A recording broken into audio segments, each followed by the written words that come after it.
వర్పూరు గ్రామానికి చెందిన లావణ్యపై అత్యాచారానికి పాల్పడిన నారప్ప, మధు కఠినంగా శిక్షించాలని వారిద్దరిని ఎస్సీ, ఎస్టీ, బీసీ, మైనార్టీ హక్కుల ఐక్య వేదిక వ్యవస్థాపక అధ్యక్షురాలు పట్నం రాజేశ్వరి డిమాండ్ చేశారు.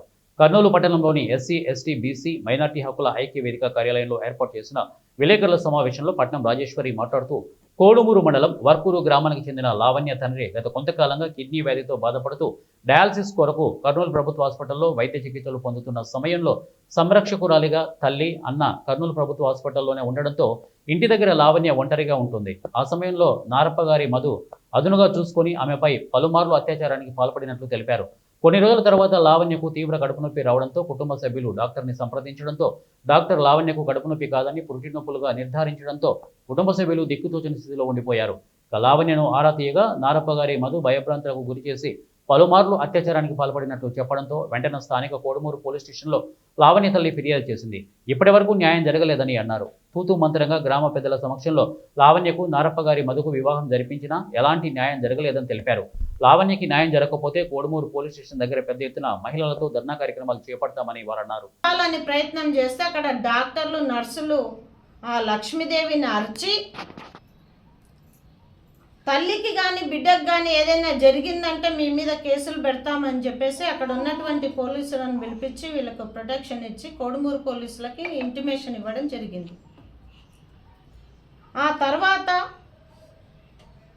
ఎవరి వలన వచ్చినటువంటి ఈ ప్రెగ్నెన్సీ నాకు సంబంధం లేదు అంటూ పెళ్లి చేసుకున్నటువంటి భర్త పెద్ద మనుషుల పంచాయతీ చేసి 7/1/2025 జనవరిలో 5 లక్షల రూపాయలు నష్టపరిహారంగా ఈ అమ్మాయితో కట్టించుకొని వాళ్ళు పెద్ద మనుషుల సమక్షంలో విడాకులు తీసుకున్నారు. ఆ 5 లక్షల రూపాయలు కూడా తల్లి 2.5 లక్షల రూపాయి, ఎవరైతే ఈ అమ్మాయి మీద అత్యాచారం చేసినాడో ఆ అబ్బాయి తండ్రి 2.5 లక్షల రూపాయలు కలిపి 5 లక్షల రూపాయలు పెళ్ళి చేసుకున్నటువంటి భర్తకు కట్టి విడాకులు తీసుకోవడం జరిగింది.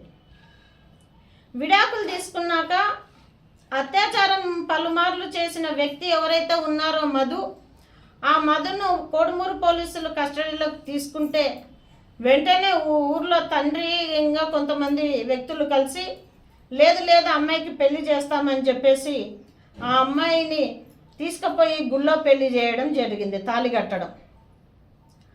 అది కేసు కాకోకుండా మాత్రమే తాళి కట్టారు, కానీ ఈ రోజు వరకు ఆ అమ్మాయితో అబ్బాయి సంసారం చేసింది లేదు.